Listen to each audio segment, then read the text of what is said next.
Boxing Truth here. Triple G, Gennady Golovkin, finally has a fight scheduled after some inactivity due to dealing with an Al Heyman client.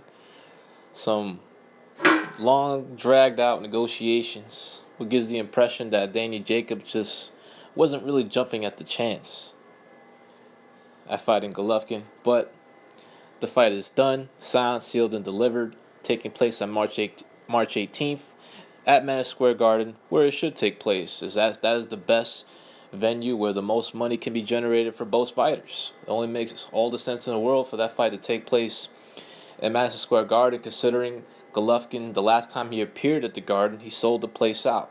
So it only makes all the sense in the world to have this fight take place at the Mecca of Boxing at the Garden, New York. Bigger venue. They've doubled the ticket prices compared to the last time Golovkin fought in New York. I got some pretty good seats for cheap the last time Golovkin was in New York to fight, but now they've doubled the prices. They're putting this fight on pay-per-view at a cost of $55.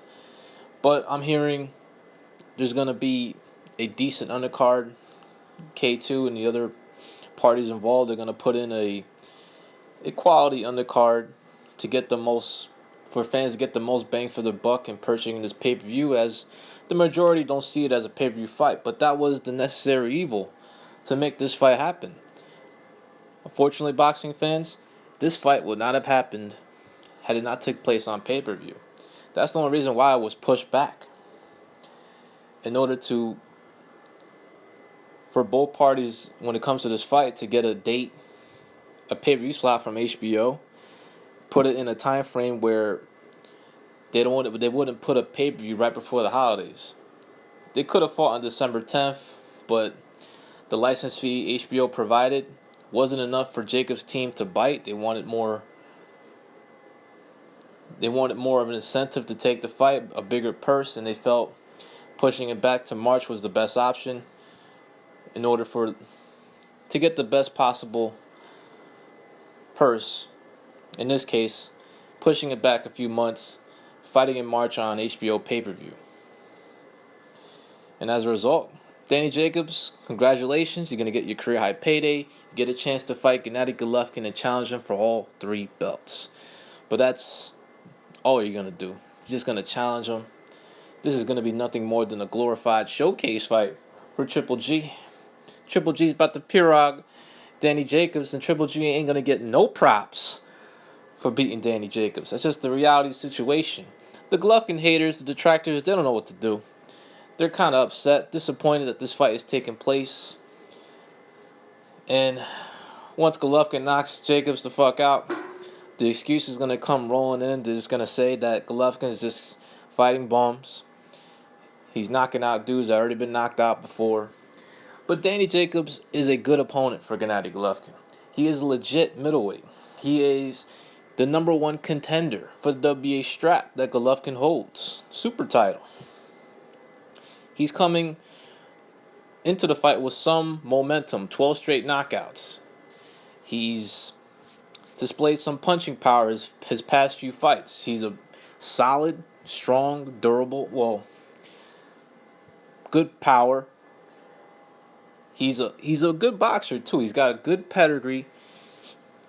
He's not a robotic guy. He's more fluid than Peter Quillen. He's more fluid than Andy Lee. He's better than both of those guys. And he punches just as hard or even harder than both of those guys. So overall, it's a good opponent for Golovkin. But I don't know if I wouldn't say he's the most difficult test, because Jacobs, from what I could see, he hasn't improved at all from what I see. He's the same fighter he was 6 years ago. The only difference is he's older, he's a little bigger, so it's a little harder for him to make 160 pounds. And maybe he's a little stronger because his man strength is fully kicked in. He was 23 years old when he got knocked out by Pirog. Now he's 29, so he's in his physical prime. He's already peaked out physically. But he hasn't really improved in terms of fundamentals, in terms of his ability. He's the same exact fighter. He's He's a good boxer. He could he's got some he could, he's got some footwork. He can move around the ring. He's got a good right hand. He leads off the jab. But the problem with Jacobs is that he's slow. He's not the fastest guy in the world, and he's lazy with his shots. Doesn't bring his shots back to defend himself, so he can be easily countered. Now, I was watching some videos on some of the keys for both fighters to win for this fight. And for Golovkin, I don't even think he should employ the David Lemieux strategy. I think he should do the complete opposite and remind Jacobs of some of the bad memories he was going through in the Dmitry Pirog fight. Golovkin should do what Pirog did in his fight against Jacobs. Triple G should just take a different approach compared to the Lemieux fight and just go straight at Danny Jacobs. But not just recklessly, smart pressure, a skillful pressure approach to this fight. Pretty much what Dmitry Pirog did to Danny Jacobs. Pirog just walked Danny Jacobs down skillfully, which was very impressive. That's the most impressive style a fighter can employ in the ring.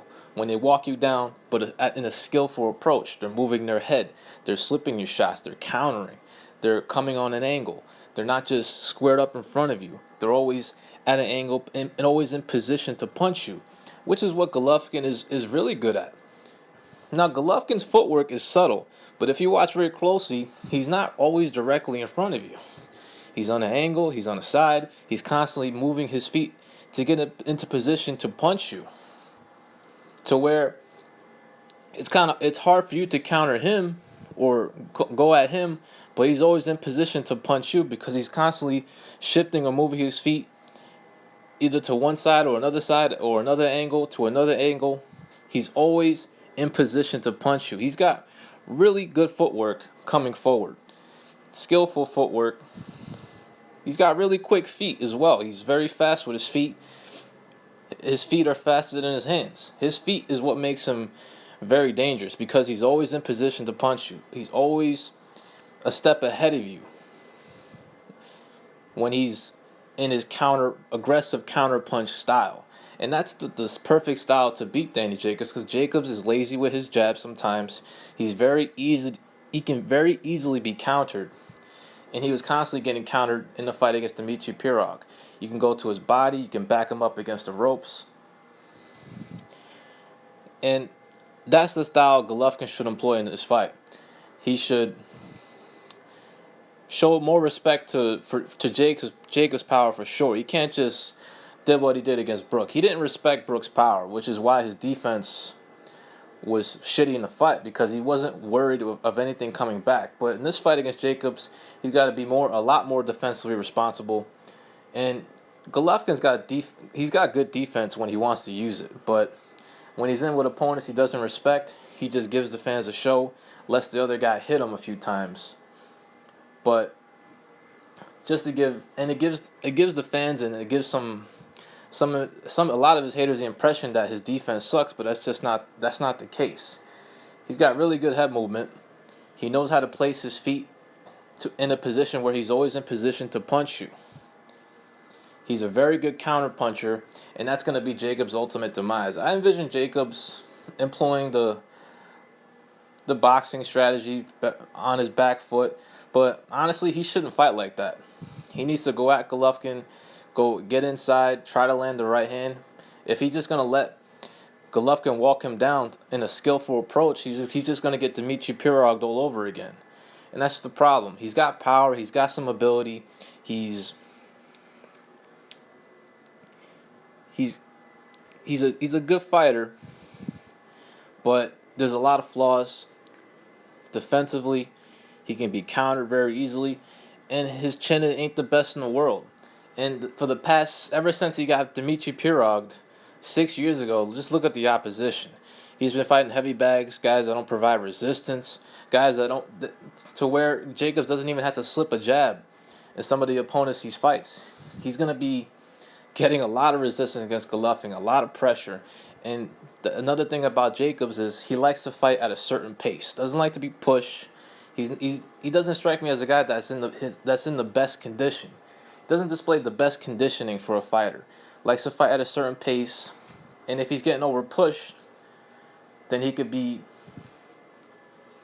definitely be exploited with his defense, his conditioning. And Golovkin is just superior in all those areas. He's a better boxer. He's the better counter puncher. He's, I would say, the bigger puncher. He throws more punches. He's in better condition. Everything points to his favor when it comes to overall ability. And Golovkin, he has to watch out, though. He's fighting an American fighter.